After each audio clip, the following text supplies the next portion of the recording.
Kenapa nasib seseorang itu tidak berubah? Karena hidupnya tidak berubah. Kita ingin mendapatkan hasil yang berbeda, tapi kita selalu melakukan hal yang sama tiap hari. Itu namanya mengejar angin menangkap bayangan. Bahasa Indonesianya, ngimpi. Orang sukses dan orang gagal sama-sama punya waktu 24 jam. Yang membedakannya adalah orang sukses memanfaatkan waktu 24 jamnya itu, sedangkan orang gagal menyia-nyiakan 24 jamnya itu. Bagaimana bisa nasib bisa berubah, sedangkan tindak tanduk kita tidak pernah kita rubah? Berapa jam dalam satu hari yang 24 jam itu kita lakukan untuk merubah hidup kita? Berapa jam dalam satu hari itu kita lakukan untuk meraih semua impian kita? Coba kita jawab masing-masing dalam hati kita. Kamu berharap hidupmu bisa berubah, tapi main gamemu dari pagi hingga pagi lagi. Kalau impiannya pengen jadi seorang gamers profesional sih nggak masalah. Tapi kalau sudah bertahun-tahun main game dan tidak ada perubahan dari permainan itu, pertanyaannya adalah Anda serius mau jadi gamers profesional atau Anda hanya akan buang waktu? Ingin mengajikan orang tua, ingin orang tua bangga, tapi nonton drama Korea berseri-seri sampai sholat aja sampai lupa. Bagaimana Allah bisa merubah nasibmu? Kalau kamu nonton drama Korea, ingin belajar menjadi seorang sutradara atau seorang bintang film, ya nggak masalah sih. Tapi kalau nonton drama Korea hanya sekedar berhayal supaya mendapatkan pasangan seperti artis drama Korea, terus apa yang mau diharapin? Bukannya nggak boleh loh ya. Boleh dan sangat boleh. Tapi jangan sampai overdosis. Karena begini, kamu sibuk nonton TV, tapi di sisi lain banyak anak muda yang menghabiskan waktunya untuk baca buku. Kamu sibuk nonton film, kamu menghabiskan waktumu untuk nonton film, tapi di sisi lain banyak anak muda yang menghabiskan waktunya untuk belajar hal-hal baru untuk meningkatkan skillnya. Kamu sibuk main game, tapi di sisi lain banyak anak muda sudah merencanakan hidupnya. Kamu sibuk pakai smartphone kamu untuk buka Instagram, kepoin artis-artis yang berantem supaya dibilang update. Padahal makin lihat artis yang cantik, ya dirimu makin insecure. Dan di sisi lain, banyak anak muda yang menghabiskan waktunya sama-sama dengan smartphone, tapi mereka belajar untuk jualan, belajar menimba ilmu dari smartphone mereka, belajar bagaimana jualan di Instagram, jualan di Facebook, pokoknya jualan di media sosial. Karena mereka sadar smartphone yang mereka beli, taruhlah sekitar harganya 5 juta, harus menghasilkan minimal 1 juta per bulan. Sehingga smartphone mereka itu benar-benar bermanfaat dan menghasilkan. Pertanyaannya, smartphone-mu harganya berapa dan sudah berapa yang dihasilkan dari smartphone itu?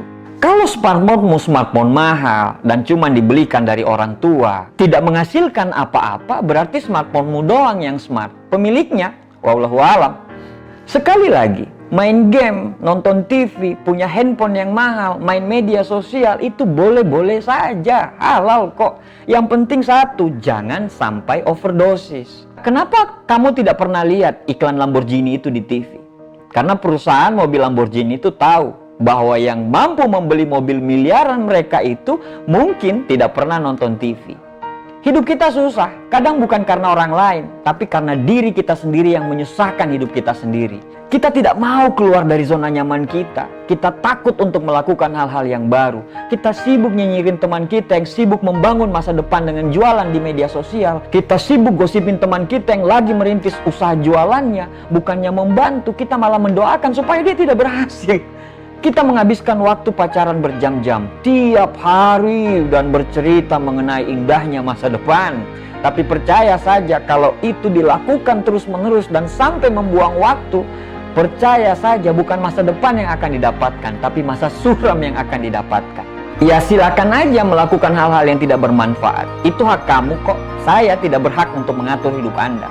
Tapi saya ingatkan kepada kamu bahwa saat kamu menghabiskan waktumu dengan hal-hal yang tidak bermanfaat, di sisi dunia lain banyak sekali anak muda yang menghabiskan waktunya untuk mencari tambahan penghasilan, sibuk dengan organisasi-organisasi untuk meningkatkan soft skill-nya. Karena mereka tahu dengan soft skill itu mereka akan sangat terpakai di lingkungan pekerjaan.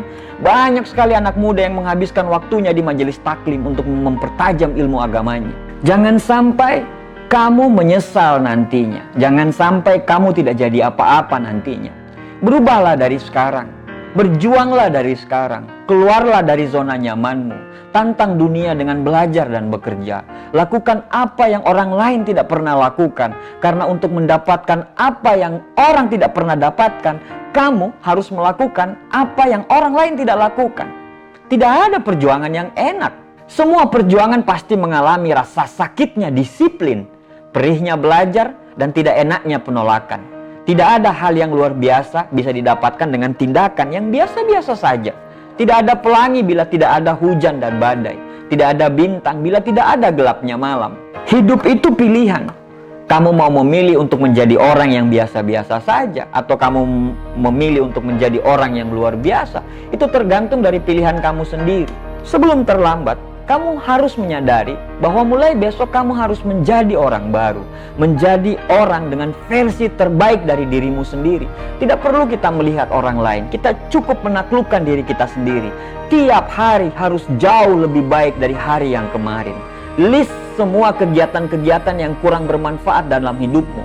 Mulai besok tinggalkan satu persatu, dan insya Allah 1 tahun Anda lakukan ini, kamu akan menjadi orang yang berbeda. Bagi teman-teman yang masih cuek, gak apa-apa. Gak apa-apa kalian mau malas-malasan, gak masalah. Tapi jangan lupa untuk jaga kesehatan. Karena bila sekarang kamu tidak mau bekerja keras, saat masa tuamu nanti kamu akan dipaksa untuk bekerja keras karena kemalasanmu di masa muda. Hidup itu pilihan, mau memilih menjadi orang yang luar biasa atau menjadi orang yang biasa-biasa saja. Semua di tangan kita masing-masing. Terima kasih.